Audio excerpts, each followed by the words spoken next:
Hello guys, আসসালামু আলাইকুম।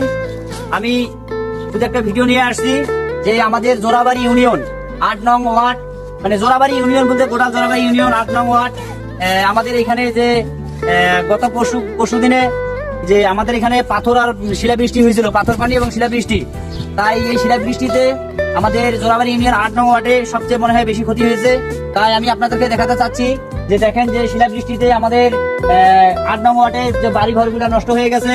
তাই আমি আপনাদেরকে সরাসরি দেখাচ্ছি, আমার ক্যামেরাম্যানের সাথে আমি আপনাদেরকে দেখাচ্ছি। তো আসেন যে আমাদের এই যে সর্বপ্রথম আমরা এক বাড়িতে আসছি। এই বাড়িতে দেখেন বাড়ি ঘরের অবস্থাগুলো। আর আমি বলতে চাই যে আমাদের এই জিনিসটা, এই ভিডিওটা যেন সবার কাছে যায়, সবাই যেন দেখতে পারে।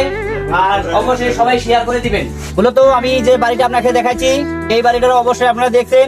এখন আমি আপনাদেরকে আরেকটা বাড়িতে নিয়ে যাব, সেই বাড়িটা এখন আপনারা সবাই দেখবেন। আর এই ভিডিওটা দেখে আপনারা সবাই বেশি বেশি করে শেয়ার করে দিবেন। আসেন আমি আপনাদেরকে দেখাই। হ্যালো দর্শক, আমরা যে বাড়িতে আসছি, মূলত আমরা একটা বাড়ি থেকে আরেকটা বাড়িতে আসছি। এখন এই বাড়িতে দেখতেছি যে অবস্থা বেশি খারাপ। এখন আমরা এই বাড়িতে আমরা সুন্দরভাবে এখন ঘুরে ঘুরে তার বাড়ির অবস্থা কি, তারপরে তার বাড়ির মালিকের সঙ্গে কথা বলবো যে এই বাড়িতে তারা পরিবার নিয়ে কিভাবে থাকে। অবশ্যই আপনারা ভিডিওটা বেশি বেশি শেয়ার করে দিবেন। আমার মূলত এই বাড়িটা দেখবো, দেখি বাড়ির কি অবস্থা। হ্যালো দর্শক, দেখেন আপনারা সবাই দেখতে পাচ্ছেন যে এই বাড়ির আসলে এমন পরিস্থিতি। এখন আমরা এই বাড়ির পরিবারের সঙ্গে কথা বলবো, মালিক তার সঙ্গে কথা বলবো যে ওরা কিভাবে পরিবার নিয়ে থাকে।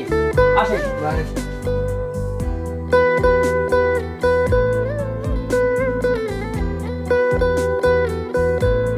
আসসালামু আলাইকুম। আমরা তো ঘুরে দেখলাম যে আপনার বাড়ির অবস্থা খুবই খারাপ।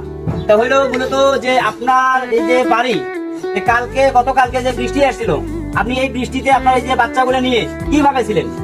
আমি ছিল যে বৃষ্টিতে যখন পাথরটা পড়ে তখন আমি তো বাইর হয়ে তো পাচ্ছি না, ওইখানে মাথা গেলে আমাকে পাথর ডাক দিতেছে।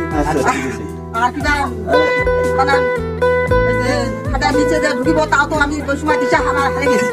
আচ্ছা আচ্ছা, এইভাবে আজ বাচ্চা কাচ্চা নিয়ে আছে। যখন পানি বন্ধ হয়েছে তখন আমি বাচ্চাগুলা ধরে বাইর হয়ে পাশের বাড়িতে গেছি।